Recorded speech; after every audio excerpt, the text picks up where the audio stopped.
태어나면서부터 단 한 번도 걸어보지 못한 안진뱅이에다가 또 앞도 못 보고 말도 못하는 아들을 돌아보는 한 어머니가 있습니다.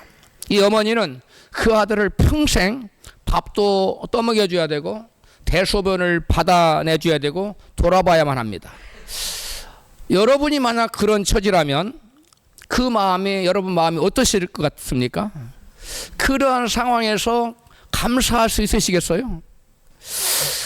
그 아들이 태어나서부터 청년이 될 때까지 이렇게 어머니가 길렀어요.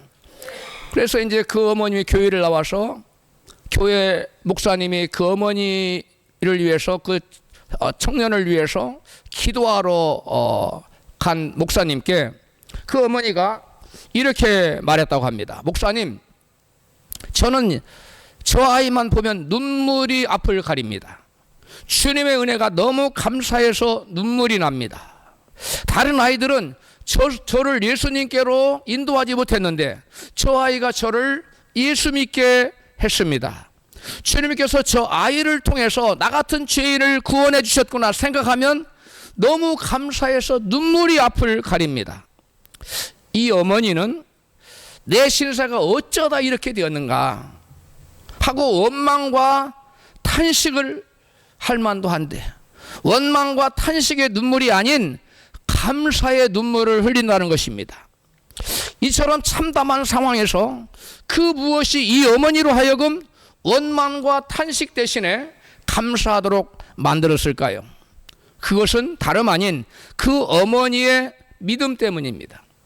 사방으로 우겨쌈을 당하여도 쌓이지 않는 믿음을 가진 것입니다. 저와 여러분 이와 같은 믿음을 가졌으면 좋겠습니다.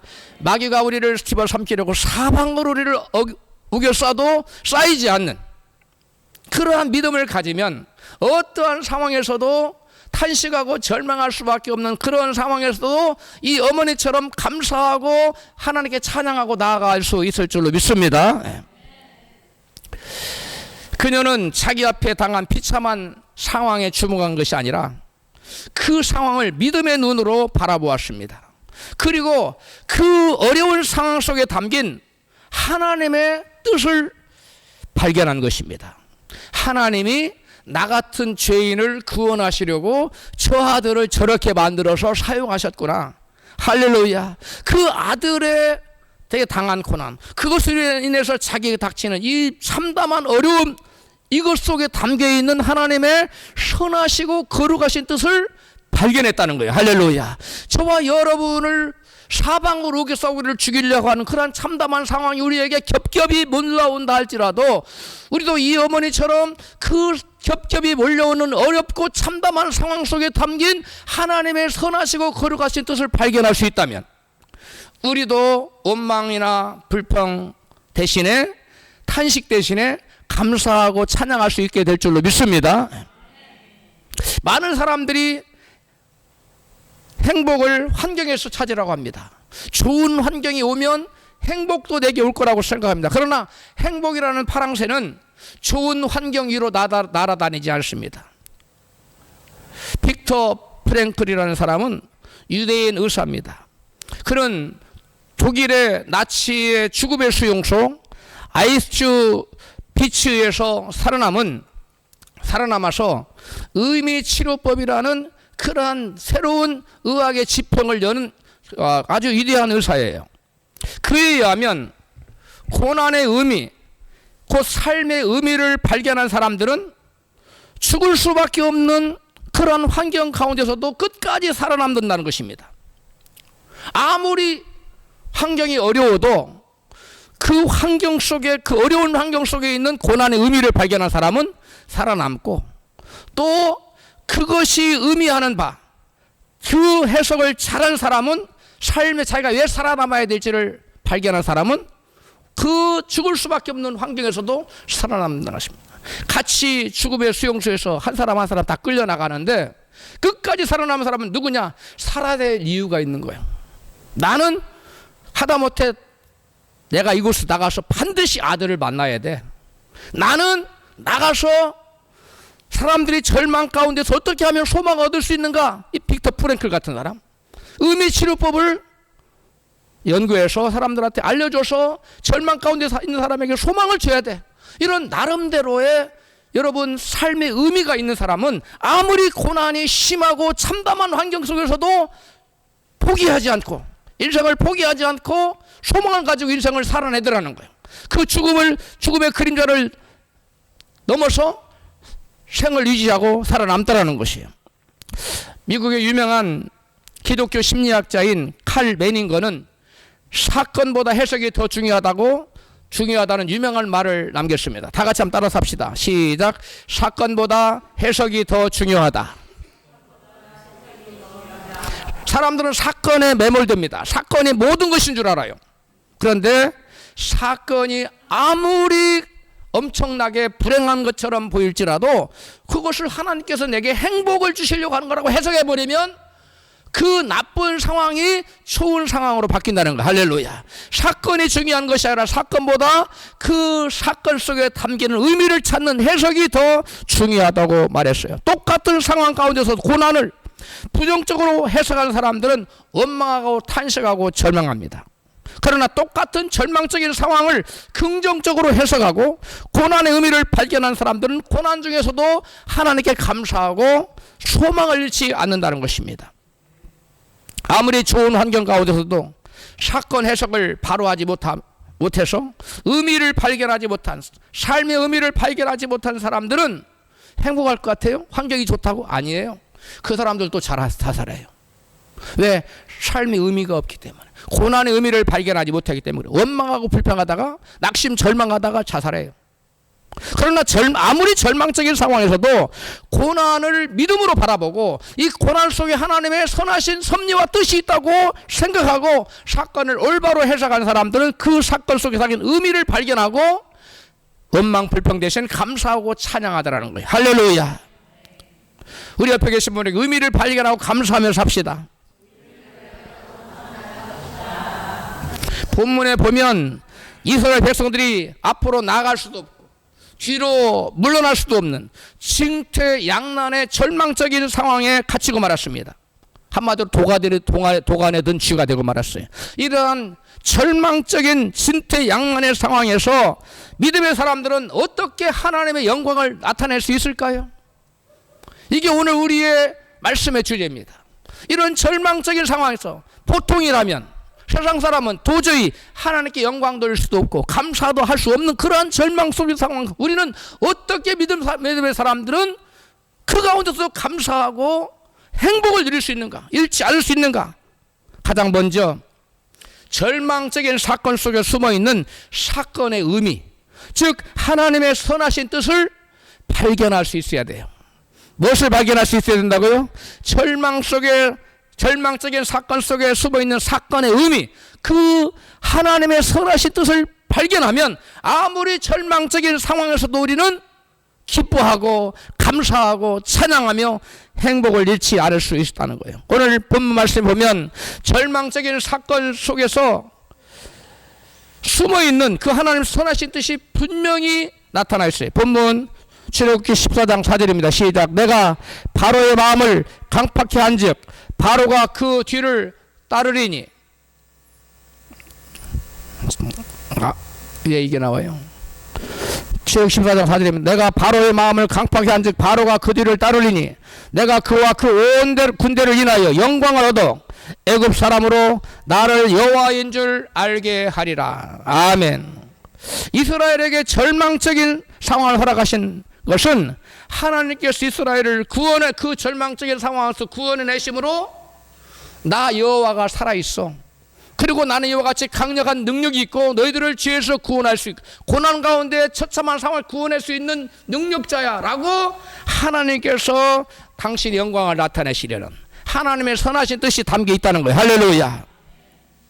내가 그와 그 온 군대를 인하여 영광을 얻겠다는 거예요. 그래서 애굽 사람들, 세상 사람들로 하여금 내가 여호와인 줄 알게 하며, 저와 여러분이 정말 도저히 빼도 박도 받을 수 있는 죽을 수밖에 그런 상황에 닥쳤어요. 사람들은 야 이제 저 사람 죽었구나, 당신 어떻게 큰일 났네, 그런데 조금도 요동하지 않고 하나님이 계시니까 걱정 없어요, 하나님이 해결하실 거예요. 그랬는데 실제로 그 사람들이 도저히 이해할 수 없는 방법으로 그런 문제에서 완전히 해방되고 도리어 더 좋은 일이 생겼어요. 할렐루야. 그러면 세상 사람들이 바로 과연 당신이 믿는 여호와 하나님 예수님이 살아계시군요 라고 하나님께 영광을 돌릴 수 있다는 거예요. 할렐루야. 그래서 하나님께서 저와 여러분의 문제를 허락하신 것은 그 문제로 인하여 우리가 낙심 절망하다가 망하는 것이 하나는 뜻이 아니라 그 낙심 절망할 수밖에 없는 그러한 참담한 상황 가운데서도 하나님 믿고 의지함으로 하나님께서 그의 기도를 듣고 그를 고난 가운데 건져내서 하나님이 살아계신다는 걸 나타내고 하나님의 영광을 드러내시고자 하는 하나님의 뜻이 있다고 우리는 해석해야 될 줄로 믿습니다. 과연 우리가 환난을 당하면 하나님께 영광 돌리는 기회를 만날 것일까요?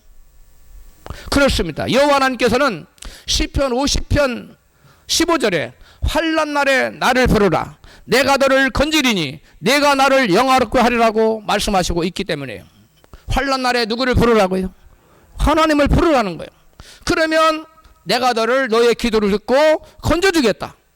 그 내가 너를 건져주는 걸 보고 세상 만민이 하나님 살아계시구나 하고 하나님께 영광을 돌릴 수 있다는 거예요. 할렐루야. 그러므로 문제를 당할 때 우리는 낙심 절망하고 두 다리 뻗고 탄식할 것이 아니라 하나님께 나와서 하나님의 이름을 부르고 기도해야 될 줄로 믿습니다.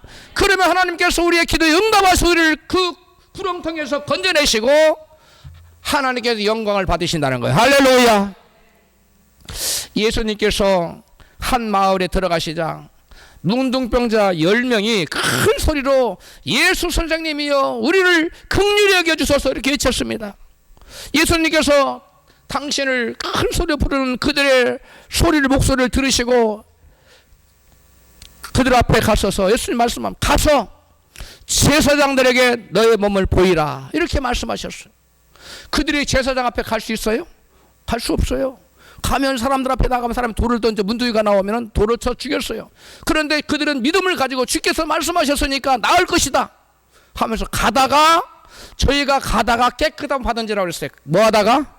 가다가 말씀 믿고 순종하여 가다가 문둥병이 깨끗이 나았습니다. 할렐루야.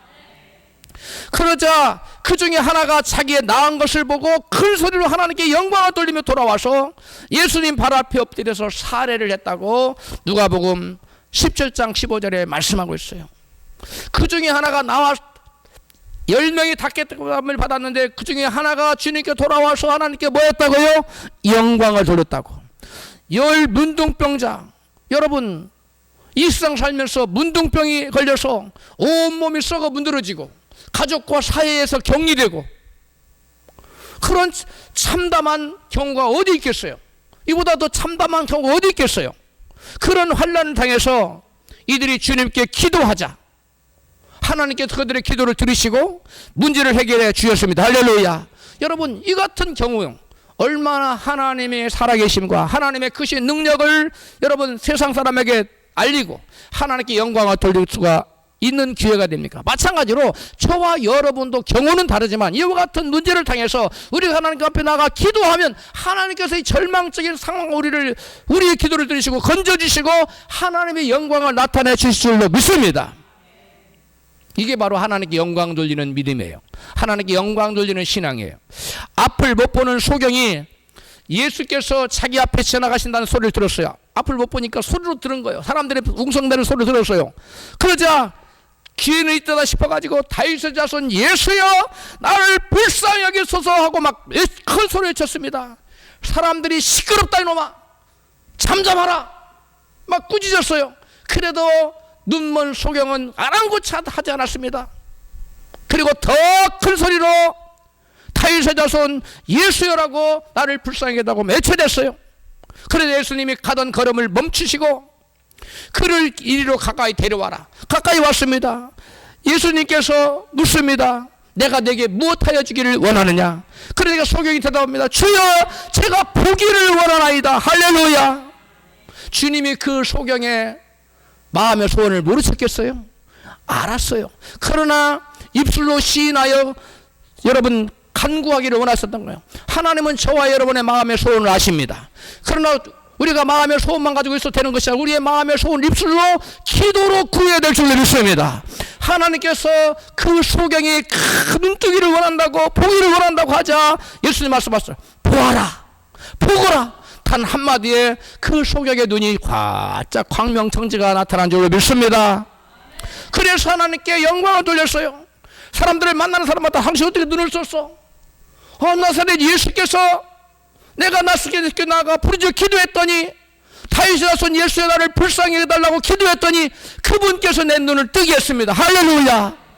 이렇게 하나님께 영광을 얻었다는 거. 마찬가지로 저 사람 죽을 것 같았는데 언제 뺑뺑 돌아다니고 이제 한 달 이내면 초상 치를 것 같았는데 살아나가지고 막 돌아다니면 사람들 당신 어떻게 된 거예요? 오늘 어떤 병원에 당신의 병을 고쳤어? 아니요. 병원에서 나를 못 고친다는데 살아계신 예수님 내 병을 고쳤어. 할렐루야. 이게 바로 하나님께 영광을 돌리는 역사가 나타난 거예요. 할렐루야.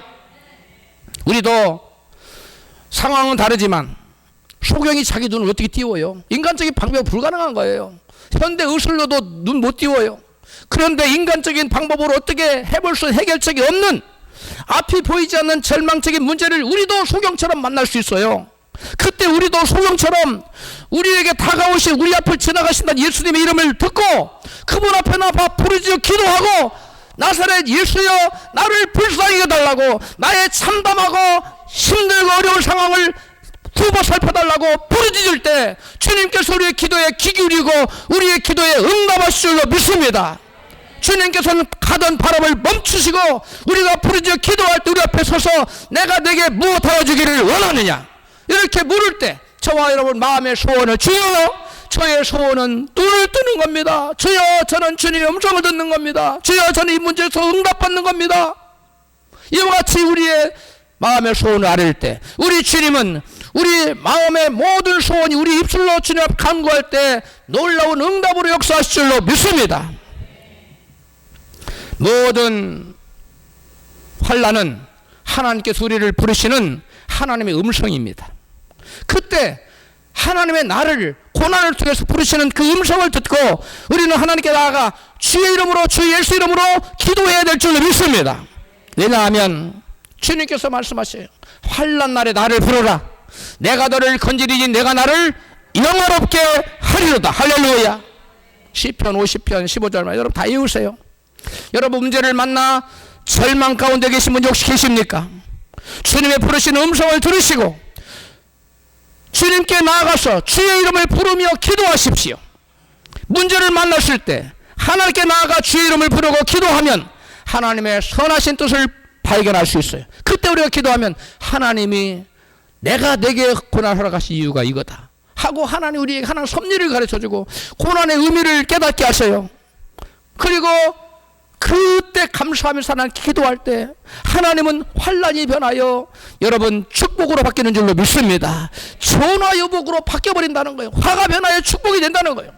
그러한 역사가 저와 우리 모든 성도님에게 있어지기를 주의 이름으로 축복합니다. 사건보다 해석이 더 중요하기 때문에 환난이 우리를 죽이는 것이 아니라 우리를 살리는 기회라고 바울처럼 해석할 수 있어야 돼요. 바울은 환난을 만났는데 이와 같이 해석합니다. 로마서 5장 3절입니다. 시작. 우리가 환난 중에도 즐거워하나니 이는 환난은 인내를 인내는 연단을 연단은 소망을 이루는 줄 알미로다. 아멘. 환난 중에도 바울은 즐거워했어요. 왜 그래요? 그 환난 속에 담겨있는 하나님의 의미를 발견했어요. 이 환난이 나를 죽이는 것이 아니라 이 환난을 통해서 나를 인내하게 하고 또 인내로 하여금 나의 품격, 여기 연단이라는 말은 그리스도 인격의 품격을 말하고 그리스도의 품격을 담게 하고 갖추게 하고 또 그 품격을 가지면은 결국 나의 소망을 이루게 하려고 하나님 내게 고난을 허락하셨구나. 할렐루야. 고난은 저와 여러분의 소망을 이루는 씨앗과 같은 거예요. 그러므로 여러분 고난 당할 때 감사하시기 바랍니다. 낙심하거나 절망하거나 탄식하지 마십시오. 그 고난이 우리를 하나님께로 부르는 것이며 그 고난 통에 우리가 기도할 때 하나님께서 놀라운 역사를 이루어 주신다는 것입니다. 로마서 8장 28절에 바울은 이같이 말합니다. 하나님을 사랑하는 자 곧 그 뜻대로 부르심을 입은 자들에게는 모든 것이 합력하여 선을 이루니라. 할렐루야. 예수 믿는 우리는 환난 그 자체가 문제가 아니라 그 환난 문제가 되거나 그 환난 때문에 결코 망하지 않습니다. 환난이 우리를 여러분 나락으로 떨어뜨리지 못해요. 왜냐하면 우리가 하나님을 사랑하고 있는 한, 우리가 예수님과 하나 되어 있는 한, 믿음으로 하나 되어 있는 한, 모든 것이 합력하여 무엇을 이루기 때문에? 선을 이루기 때문에. 악이 변하여 선이 되고 저주가 변하여 축복이 되기 때문에 여러분, 저와 여러분이 하나님을 사랑하고 주님을 붙드는 그 믿음의 줄을 꼭 잡고만 있으시기를 축복합니다. 그럼 모든 것이 바뀌어요. 우리가 주님을 붙잡고 있으면 아무리 깡깡 얼어붙은 얼음에도 강렬한 태양빛이 비치면, 뜨거운 빛이 비치면 다 어느새 그 녹아내리는 거 안 보이지만, 시간이 지면 다 녹잖아요. 저와 여러분이 문자 해결 것이 당장은 안 보이지만 우리가 주님 능력의 주님의 손을 딱 붙잡고 믿음으로 하나 되어 있으면 어느 순간인가 우리의 모든 문제가 봄눈 녹듯이 다 물러가는 줄로 믿습니다. 깜깜한 어둠이 어느새 다 밀려가고 빛이 만 줄로 믿습니다. 이것이 바로 하나님께 영광 돌리는 믿음이에요. 이런 믿음을 갖고 있으시기를 축복합니다. 진짜 문제는 환난이 아니에요. 진짜 문제는 그럼 목사님 뭡니까? 진짜 문제는 우리 하나님 멀리하는 거예요. 진짜 문제는 뭐냐? 하나 온전히 사랑하지 못하는 거예요. 입술로만 사랑하는 거예요. 마음 다해 사랑하지 못하는 거예요. 주님을 사랑한다지만 주님과 세상으로 마음이 나뉘어 있거나 오히려 주님보다 세상을 더 사랑하거나 이런 것이 문제지 환난이 문제가 아니라는 거. 할렐루야. 우리가 하나님을 꼭 붙잡고 있으면, 예수님을 딱 붙잡고 있으면 모든 문제가 여러분 봄눈 녹시 녹아요. 어떤 목사님이 주먹을 항상 쥐고 다녔어요. 목사님, 어떻게 목사님 맨날 주먹을 꼭 쥐고 다닙니까? 그랬더니 그 목사님 대답이, 저는 지금 예수님 손을 꼭 붙잡고 가고 있습니다. 여러분 주먹 한번 꽉 쥐어보세요. 예수님 손 잡았어요? 예수님 손 잡았어요? 예수님 손 붙잡고 놓지 마시고 계속 가시면 환난이 변하여 축복이 되는 줄로 믿습니다. 어둠이 변하여 빛이 되는 줄로 믿습니다. 할렐루야. 하나님을 사랑했던 사람들의 공통점이 있어요. 그것은 자신을 위해서 사는 것이 아니라 하나님의 영광을 위해서 살았어요. 그들이 예배를 드린 것도, 제단을 쌓는 것도 자신을 위해서 제단을 쌓은 것이 아니라 하나님의 영광을 위해 제단을 쌓았어요. 신앙생활을 하는데 자기를 위해 신앙생활을 하지 않고 하나님의 영광을 위해 신앙생활을 했다는 거예요. 어떤 사람들이냐? 바로 노아, 아브라함, 모세, 여호수아, 사무엘, 다윗, 엘리야 같은 그런 사람들이 바로 그런 사람들이었어요. 그러나 반대로 하나님을 사랑하지 않은 사람들의 공통점도 있어요. 그건 뭐냐면 하나님의 영광을 위해 살지 않고 자신의 유익과 자신의 영광을 위해서 제단을 쌓았다는 거. 제단을 쌓긴 쌓았어요. 근데 그 목표가 하나님이 아니라 자기예요. 하나님의 이익이 아니라 자기 이익, 하나님의 영광이 아니라 자기 이익을 위해서 신앙생활을 했다는 거. 그런 사람들은 하나님을 사랑하지 않는 사람은, 하나님을 사랑한 자에게 모든 것이 합력하여 선을 이룹니다. 그럼 하나님을 사랑하지 않는 자에게는 모든 것이 합력하여 선을 이루지 않아요. 그러므로 저와 여러분 하나님을 사랑하는 자가 돼야 돼요. 하나님을 사랑하는 자가 돼서 예수님과 두 손을 꼭 잡고, 예수님 손잡고 그 목사는 예수님 손을 놓치지 않고 항상 때마다 일마다 주님을 생각하며 설거지할 때도 주여, 빨래를 할 때도 주여, 운전을 할 때도 주여 하고 항상 끊임없이 성령 안에서 기도하는 자가 되기를 축복합니다. 이게 여러분 예수님 손잡고 가는 거예요. 이게 참된 하나님께 영광 돌리는 믿음을 갖고 사는 겁니다. 그럴 때 하나님께서 저와 여러분의 삶에 개입하시고 어둠을 물리쳐 주시고 빛을 비춰주시고 사망 권세를 내쫓아버려 주시고 생명과 축복 권세로 가득 차게 해주실 줄로 믿습니다. 여러분, 하나님을 사랑하지 않았던 사람들, 자기의 영광을 위해 살았던 사람, 어떤 사람들이냐? 사울왕 같은 자기의 기념비를 아말렉 족속 채워서 죽이라고 했더니 다 죽이고 하나님 영광 돌리는 제단을 쌓은 것이 자기의 기념비를 떡하니 세우고, 또 자기의 자녀 자식들을 배불리게 했던 엘리 제사장, 그리고 제사장 직분을 탐하여 반기를 들었던 고라당, 그리고 은금과 높은 지위를 탐했던 발람 선지자, 이런 사람들이 바로 하나님의 영광이 아닌 자기의 유익을 위해, 자기 영광을 위해 살았던 사람들이, 이런 사람들 하나님 사랑하지 않았던 사람들이, 그래서 이런 사람들이 하나님 나타나지 않았습니다. 이런 사람들에게 하나님은 기적을 베풀어 주지 않았어요. 여러분, 하나님을 사랑하는 자 되시기를 주의 이름으로 축복합니다. 반면에 여러분 그들과 달리 세상의 모든 유익하던 것들을 다 배설물처럼 버려버리고 오로지 주님만을 사랑하여 오로지 그리스도의 영광만을 위해 살았던 바울의 고백을 한번 들어보십시오. 로마서 14장 7절입니다. 같이 읽어요. 시작. 우리 중에 누구든지 자기를 위하여 사는 자가 없고 자기를 위하여 죽는 자가 없도다. 우리가 살아도 주를 위하여 살고 죽어도 주를 위하여 죽나니 그러므로 사나 죽으나 우리가 주의 것이로다. 할렐루야. 살아도 주를 위해 죽어도 주를 위해 사는 사람, 이런 사람들이 바로 하나님의 영광을 위해 사는 사람들이에요. 하나님의 영광을 위해 사는 사람들에게는 모든 것이 합력하여 선율해요. 여러분, 그러므로 하나님께 영광 돌리는 신앙인은 환난 가운데 숨어있는 의미를 우선적으로 발견하고 하나님의 영광을 드러내는 사람입니다. 그 다음으로 절망적인 상황 속에서 하나님께 영광 돌릴 수 있는 또 다른 길은 문제 앞에서 믿음으로 반응하는 거예요. 뭘로 반응하는 거라고요? 믿음으로 반응하는 거.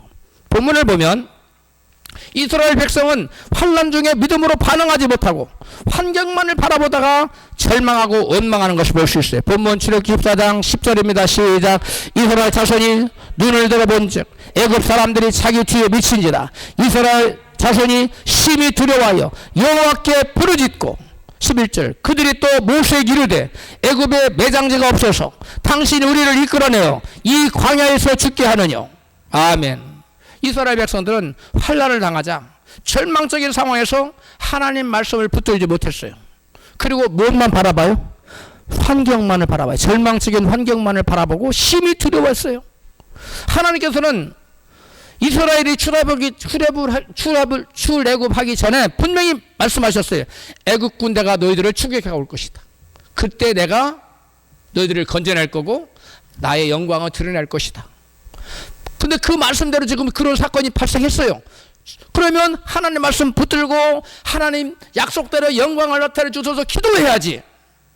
그들을 바라보고 환경 바라보고 심히 두려워하고 낙심하고 절망하고 탄식하고 원망하는 그런 결과를 가져왔어요. 여러분, 말씀을 바라보지 못하고 말씀 붙잡지 못하고 환경을 바라보면 이스라엘 백성들처럼 낙심하고 절망하고 원망하게 돼 있어요. 여러분, 이스라엘 백성들은 그 말씀을 붙잡지 못했어요. 그래서 절망적인 상황을 바라봤기 때문에 낙심 절망한 거예요. 이스라엘은 문제를 만나 믿음으로 반응하지 못하고 두려움에 사로잡혀 원망하기에 바빠서 하나님의 영광은 생각조차 하지 못해서 하나님의 영광을 나타낸다 했는데, 믿음으로 반응해서 하나님의 영광을 나타낼 수 있었을 텐데 하나님의 영광은 온데간데 없어요. 이스라엘처럼 우리도 주님으로부터 약속을 받았어요. 이스라엘 백성들에게는 애굽 백성이 너희들을 추격해 올 텐데 두려워 말아라. 내가 너희들을 건져내서 이 영광을 받을 거야 라는 약속을 주었다면, 우리 주 예수님께서는 우리에게 동일한 표현은 다르지만 같은 약속을 주셨어요. 요한복음 16장 33절에 세상에서 너희가 환난을 당하나 담대하라. 내가 세상을 이기었노라. 세상에서 너희가 환난을 당하나 담대하라. 내가 세상을 이기었노라. 우리 찬양이 있잖아요. 우리가 세상에서 환난을 당합니다. 마귀가 우리를 가만두지 않습니다. 우리가 믿음으로 걸어갈 때 마귀가 우리를 넘어뜨리려고 합니다. 이스라엘 백성들이 믿음으로 가나안으로 진격해 믿음의 행진을 할 때 아말렉 족속이 뒤에 와서 후미를 쳤어요. 마찬가지로 저와 여러분 믿음의 행진을 하고 가나안 천국에 달려갈 때 마귀가 우리를 앞에서 맞고 옆에서 치고 뒤에서 칩니다. 할렐루야. 이것이 바로 환난, 예수님께서 말씀하신 환난이에요. 그래서 너희가 세상에서는 환난을 당하나 담대하라. 내가 너희 세상을 이기었노라. 이 무슨 말씀이에요? 예수님께서 세상을 이겼기 때문에 내가 너희를 괴롭히는 세상의 권세 잡은 마귀를 내가 다 멸해버리고 너희를 그들의 손아귀에서 건져줄 것이니까 환난을 당해도 뭐하라? 담대하라는 거예요. 염려하지 말라는 거예요. 할렐루야. 여러분, 우리가 세상에서 여러 가지 환난이 우리를 죽일 듯 찾아오고 추격해오지만 세상을 이긴 예수님께서 내가 해결해 줄 테니까 너희는 담대하라고 말씀하시죠. 누가 해결해 주신다고요? 누가 해결해 주신다고요? 세상을 이긴 예수님. 우리를 괴롭히는 자는 세상을 권세 잡은 자거든요. 이 세상 권세 잡은 자를 예수님이 이기셨어요. 그럼 내가 그들을 박살낼 거야. 그러니까 너는 나만 바라봐. 나의 약속만 믿어. 라고 말씀하시는 거예요. 그러므로 환경 바라보지 말고 주님의 약속을 붙들고 너희가 세상에서는 환난을 당하나 담대하라. 내가 세상을 이겼나라 하는 말씀 붙들고 여러분 말씀 붙들고 감사하며 나가야 될 줄로 믿습니다. 당장이라도 죽을 듯 쫓아오는 마귀의 추격권을 바라보고 두려워서 하나님을 원망할 것인가, 아니면 주님의 말씀을 붙들고 그 말씀 믿고 담대할 것인가 하는 것은 저와 여러분의 선택이에요. 내가 무엇을 선택할 것인가. 너희가 세상에서는 환난을 당하나 담대하라. 내가 세상을 이겼어. 너는 나는 바라봐. 그 말씀 믿고 우리가 감사할 것인지, 아니면 환경 바라보고 나는 죽었구나 원망 불평하고 탄식할 것인지, 이것은 누구의 선택이라고요? 저와 여러분의 선택이에요. 믿음이 있는 사람은 주님 말씀 붙들고 감사를 선택할 것이고, 하나님께 영광 돌리는 믿음이 없는 사람은 환경 바라보고 원망하고 불평할 것이에요. 여러분, 환난을 당할 때 우리의 시선이 어디에 가 있느냐에 따라서 우리가 하나님께 영광을 돌리는 신앙이 될 수도 있고 또 그렇지 못한 사람이 될 수도 있는 거예요. 여러분, 베드로가 주님을 바라보고 주님 맞은 이리로 오라, 바다 위로 걸어오라, 그 말씀을 붙들고 갔을 때는 풍랑이 몰아치는 거친 바다를 여러분 뚜벅 걸어갔어요. 여러분 상상해 보세요. 얼마나 멋있습니까? 그러나 그 똑같은 베드로예요. 근데 그 베드로의 시선이 이제는 주님에게서 풍랑이 몰아치는 거친 환경으로 옮겨가는 순간 그는 물속으로 빠져들어갔어요.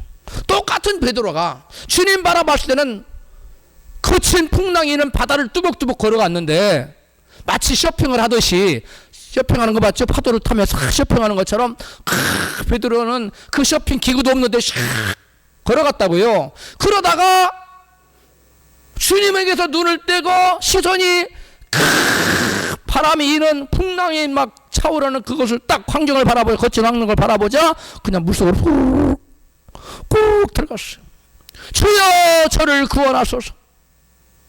여러분, 우리가 무엇을 바라보느냐에 따라서 거친 바다를 당당하게 걸어갈 수도 있고 그 거친 바다 속에 매몰될 수도 있고 달라진다는 거, 인생이. 할렐루야. 여러분, 그러므로 저와 여러분 환경에 좌우되는 인생이 아니라 환경을 우리가 좌우하는 인생이 되어야 될 줄로 믿습니다. 그럼 누가 환경을 좌우할 수 있느냐? 환경 보지 말고 주님만 바라보는 사람은 환경을 좌우해요. 그러나 환경을 보고 주님 바라보지 못하는 사람은 환경에 좌우돼요. 주체가 달라져요. 여러분, 우리의 시선을 어떤 환경, 어려운 환경이 다가와도 우리의 시선을 예수님께로 고정하는 저와 여러분이 되십시다. 문제 때문에 당장 죽을 것 같습니까? 문제 그 자체보다 문제 해결자이신 주님을 바라보십시오. 시편 29편 10절입니다. 시작. 여호와께서 홍수 때에 좌정하셨으며 여호와께서 영영토록 왕으로 좌정하시도다. 여호와께서 자기 백성에게 힘을 주시며 여호와께서 자기 백성에게 평강의 복을 주시리로다. 아멘.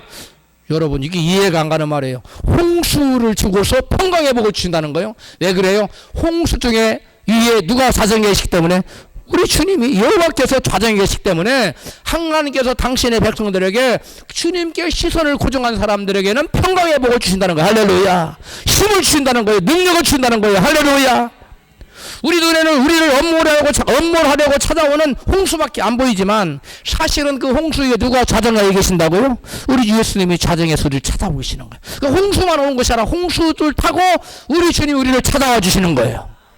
할렐루야. 홍수 위에 좌정하시는 주님을 볼 수 있는 믿음의 눈이 있으면 어떤 절망적인 상황에서도 하나님께 영광 돌리는 신앙을 갖게 될 줄로 믿습니다. 이스라엘 백성과 다르게 모세는 홍수 중에 좌정하신 주님 바라보고 믿음으로 반응했다고 본문 13절에 기록하고 있습니다. 같이 읽습니다. 시작. 모세가 백성에게 너희는 두려워 말고 가만히 서서 여호와께서 오늘날 너희를 위하여 행하시는 구원을 보라. 너희가 오늘 본 애굽 사람을 또 다시는 영원히 보지 못하리라. 여호와께서 너희를 위하여 싸우시리니 너희는 가만히 있을지니라. 너희는 가만히 있어 주가 하나님 됨할지어다. 할렐루야. 만물을 주관하시는 하나님이 우리 주 예수님이시라는 것을 너희는 가만히 주님을 응시하고 바라보라는 거예요. 그 요동하는 환경 가운데 막 요도방정 떠들고 죽었다고 난리치지 말고 주님 바라보고 감사하라는 거예요. 그때 하나님이 역사하시라는 거예요. 할렐루야. 여러분, 모세는 절망적인 상황에서 문제를 바라보지 않고 문제보다 크신 하나님 바라보고 문제를 주장하신 하나님 바라보고 믿음으로 반응하고 있어요. 똑같은 환경인데 왜 이스라엘 백성들은 환경 바라보고 하나님을 원망하고 반면에 모세는 왜 문제보다 크신 하나님 보고 하나님께 영광을 돌릴 수 있었나요? 모세는 하나님의 약속의 말씀 붙들고 하나님께서 구원하시겠다는 말씀을 입술로 시인했어요. 본문 13절입니다. 시작. 모세가 백성에게 너희는 두려워 말고 가만히 서서 여호와께서 오늘날 너희를 위하여 행하시는 구원을 보라. 똑같은 말씀 들었습니다. 애굽군이 너희를 추격할 거야. 그때 내가 너희들을 구원할 영광을 내가 받을 거야. 똑같은 말씀을 들었는데 이스라엘 백성은 말씀 온데가 한데 없고 뭔만 바라봐요? 환경만. 모세는 죽을 것 같은 환경을 안 바라보고 뭘 바라봐요? 하나님 약속의 말씀을 딱 바라보고 주님 바라보고 말씀 붙들어요. 그리고 뭐라 그래요? 아직 여호와 하나님께 이스라엘 백성들을 구원하지 않았어요. 그런데 모세는 그 약속의 말씀을 믿고 오늘 여호와께서 너희를 위하여 행하시는 구원을 보라고 입술로 선언을 해요. 마음에 가득한 것이 입술로 나오는 줄 믿습니다. 저와 여러분 속에 마음에 믿음이 있으면, 마음속에 믿음이 있으면 모세처럼 입술로 선언할 수 있어요. 여러분은 소원하는 바가 있습니까? 근데 그 소원하는 바가 환경적 도저히 안 이루어질 것 같아요. 하나님의 약속의 말씀을 믿고 이것은 내 힘으로는 안 되면 하나님께 이루실 것이라고 입술로 시인하십시오. 입술로 선언하십시오. 그러면 여러분 불가능이 가능으로 바뀌고 말아요. 할렐루야. 여러분 우리가 환경만을 바라보고 환경을 따라서 말하면 망하게 돼요. 환경이 어떠하든 약속의 말씀을 쫓아서 믿음으로 말하면 문제는 변하여 축복이 되고 맙니다. 할렐루야. 여러분 엘리야도 모세처럼 약속의 말씀 믿고 그 믿는 바를 입술로 시인했습니다. 열왕기상 18장 1절입니다. 시작. 많은 날을 지내고 제3년에 여호와의 말씀이 엘리야에게 임하여 가라사대 너는 가서 아합에게 보이라. 내가 비를 지면에 내리리라. 내가 뭐 한다고 땅에? 비를 내린다는 거예요. 41절에 시작. 엘리야가 아합에게 이르되 올라가서 먹고 마시소서 큰 비의 소리가 있나이다. 엘리야가 지금 손앞에가 두두둑 떨어지는 소리를 듣고 한 얘기죠? 아니에요. 비 한 방울 안 내렸어요. 이슬 한 방울 안 내렸어요. 3년 반 동안 비가 내리지 않아 온 대지가 먼지가 펄펄 날아다니는 그런 상황이에요. 그런 상황에서 지금 모세는 하나님 말씀 믿고 모세는 여호와 하나님 말씀 믿고 엘리야는 믿고 뭐라 그래요? 내가 비를 내리리라 지면에 내리는 그 말씀 믿고 아합 왕의 앞에서 뭐라 그래요? 백성들 앞에서 아합 왕 이르기를 올라가서 먹고 마시면서 큰 빗소리가 있습니다. 지금 빗소리가 어디 있어요? 있기는 없지요. 근데 모세는 뭘로 선언하는 거예요? 마음에 받은 믿은 바를 입술로 선언하는 거예요. 시인하는 거예요. 할렐루야. 여러분 저와 여러분도 아무리 환경이 어려워도 환경대로 말하지 말고 소낙비가 여러분 삶속에 은혜의 소낙비 축복의 소낙비가 막 쏟아지기를 원하십니까? 근데 소낙비는 고사하고 이슬비도 안 내립니까? 답답합니까? 그럴 때에도 약속의 말씀을 믿고 하나님께서 내게 소낙비를 부으리라고 선언하십시오. 왜 그래요? 왜 그렇게 해야 돼요? 목사님 소낙비가 안 내리는데 엘리야처럼 하라는 거예요. 왜 그래요? 민수기 14장 28절에 너희 말이 내 귀에 들린 대로 내가 너희에게 행하리라. 다 같이 시작. 너희 말이 내 귀에 들린 대로 내가 행하리라. 하나님 이 말씀을 맹세하셨다 해서 맹세. 하나님의 말씀 맹세 안 해도 이루어져요. 100%. 그 하나님 맹세까지 하셨어요. 200%, 300%, 1000% 이루시겠다는 거예요. 그러므로 아무리 불가능한 상황에서도 입술로 선언하십시오. 어떤 사람을 열어 죽인 사형수가 성경에서 말씀을 읽었어요. 민수기 14장 28절을 읽었어요. 너희 말이 내 귀에 들린데 내가 너희에게 행해? 하나님 거짓말 안 하시는 하나님이야? 그러면 그 깜빵에 자기들 조폭들 많은데, 야, 나는 안 죽어. 난 살아나. 난 살아날 거야. 막 외치고 다녔어요. 그런데 이분이 여러분 모범수로 저기가 되고, 그래서 형이 무기수로 전향이 되고, 또 되게 나중에 풀려나기까지 했다는 거. 할렐루야. 이거 싫어합니다. 하나님 말씀 믿고 너희 말이 내 귀에 들린 대로 내가 한다는 그 한 사람 믿고 죽으나 사나 외친 거예요. 하나님 이렇게 말씀하셨죠. 하나님 맹세하셨죠. 이루실 거죠. 저는 안 죽어요. 저는 살아날 거예요. 실제로 그 입술의 시인대로 너희 말이 내 귀에 들린 대로 그에게 역사가 나타났습니다. 할렐루야. 여러분, 아무리 안 될 것 같아도 말씀 붙들고 믿음으로 선언하시기를 축복하시며, 그러면 문제가 변화의 축복이 됩니다. 두 번째, 모세는 말씀 붙들고 부르짖어 기도했어요. 본문 15절에 시작. 여호와께서 모세에게 이르시되 너는 어찌하여 내게 부르짖느냐. 모세가 계속 부르짖었어요. 백성들 원망하는 사이에 모세는 하나님 약속하셨잖아요. 영광을 받으시다. 영광을 나타내 주세요. 막 부르짖었어요. 그 하나님이 이제 그만 부르짖어. 됐어. 가서 바다 위에 지팡이를 내밀고 바닷물에 걸러가게 하고 물러나가게 하고 육지가 되게 해서 건너가. 이런 말씀하시는 거예요. 모세가 이스라엘 앞에서 하나님께 행하시는 구원을 보라고 선언까지 했는데, 이제 하나님께서 구원하실 일을 모세가 기다리고 있으면 되지 않을까요? 응? 마음에 믿고 성경했잖아요. 로마서 10장 10절에 사람 마음으로 믿고 의에 이르고 입으로 시인하여 뭐한다? 구원해. 입으로 시인했잖아요. 입으로 시인했어요, 모세가. 근데 오늘날 너희들 하나님 구원하신 구원을 보라. 입술로 시인까지 했어요. 그럼 기다리고 있어야 될 거 아니에요. 모세가 믿음이 약해져서 지금 기도하는 겁니까? 모세가 지금 조급해서 그런 겁니까? 그런 게 아니에요. 모세가 왜 그러는지 열왕기상 18장 같이 한번 읽어봐요. 시작. 많은 날을 지내고 제3년에 여호와의 말씀 엘리야에게 임하여 가라사대 때 너는 가서 아합에게 보이라. 내가 비를 지면에 내리리라. 41절 시작. 엘리야가 아합에게 이르되 올라가서 먹고 마시소서. 큰 비의 소리가 있나이다. 42절 아합이 먹고 마시러 올라가니라. 엘리야가 갈멜살 꼭대기로 올라가서 땅에 꿇어 엎드려 그 얼굴을 무릎 사이에 얹고 그 사원에게 이르되 올라가 바다편을 바라보라. 저가 올라가 바라보고 고하되 아무것도 없나이다. 가로되 7번까지 다시 가라. 할렐루야. 여러분, 엘리야는 하나님 말씀 받았어요. 지면에 비를 내리리라. 그 말씀 믿었어요. 그리고 백성들 앞에서, 그리고 아합 왕 앞에서 큰 비의 소리가 있다고 입술로 시인했어요. 마음으로 비어 이에 이르고 입으로 시인했으면 구원을 받아야 되잖아요. 그 역사가 나타나야 되잖아요. 근데 뭐하러 기도해요? 근데 엘리야는 기도해요. 7번까지나. 엘리야가 믿음이 없어서 기다리지 못해서가 아니라 조급해서 그런 것이 아니라 그 높은 갈멜산 꼭대기까지 올라가서 구름 사이에 얼굴을 놓고 간절히 그래서 기도한 게 아니에요. 엘리야가 믿음이 없어서가 아니라 그것이 바로 하나님의 영적인 법칙이기 때문에 그래요. 에스겔서 36장 36절에 이 같은 영적인 법칙을 우리에게 말씀하세요. 같이 읽어 시작. 나 여호와가 무너진 곳을 건축하며 황무한 자리에 심을 줄 알리라. 나 여호와가 말하였으니 이루리라. 하나님 말씀에서 이루어져요. 할렐루야. 여러분 믿습니까?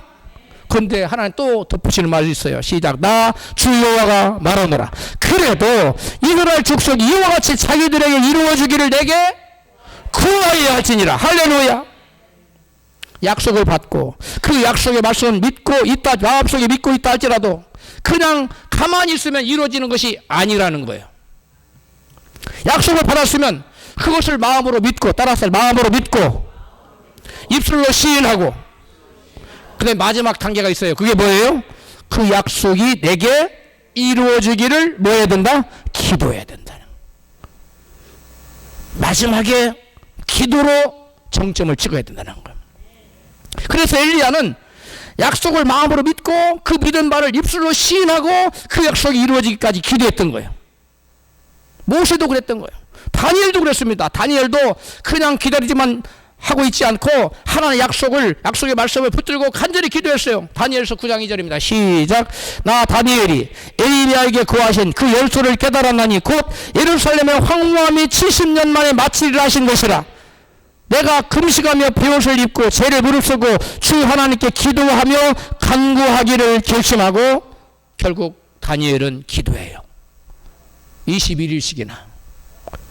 엘리야도 모세도 다니엘도 먼저 약속을 믿음으로 마음으로 믿고 다음에 그 믿은 바를 입술로 시인하고 또 그 시인한 바가 나의 삶 속에 이루어지기를 마지막으로 뭐 했어요? 기도했어요.